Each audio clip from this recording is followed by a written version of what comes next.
שלום, שמי עמרי זכות, מכיתה ט'2 מתיכון ברנקו וייס איתן. ועכשיו אני אראה לכם תרגיל הוכחה פורמלית בנושא המלבן.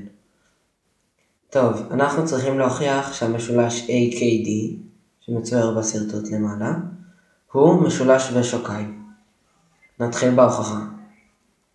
שלב ראשון, נגיד ש-ABCD הוא מלבן, זה נתון לנו.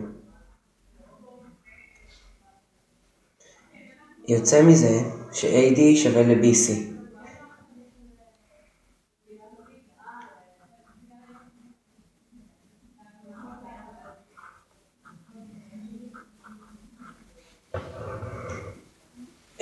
השלב השני זה בעצם במלבן ש-AB שווה ל-CD. שלב 3. נקודה K היא האמצע של צלע BC. זה נתון גם.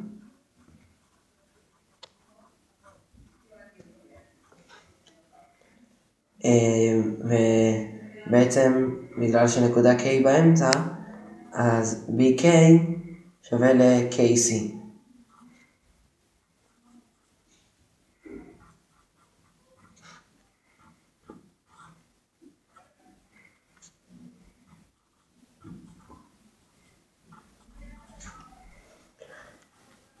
השלב החמישי, כדי לדעת אנחנו צריכים לחפוף את ABK, הוא שווה בקירוב למשולש DCK.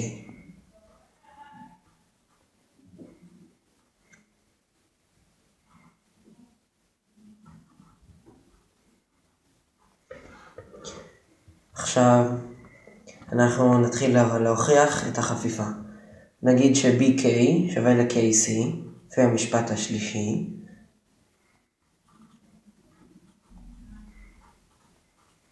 ושזווית ABK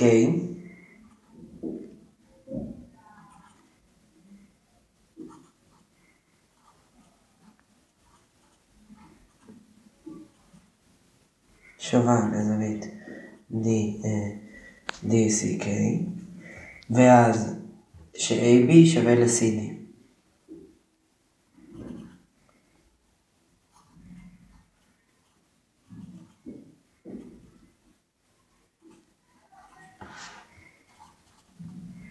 זה לפי משפט 1 ו-2.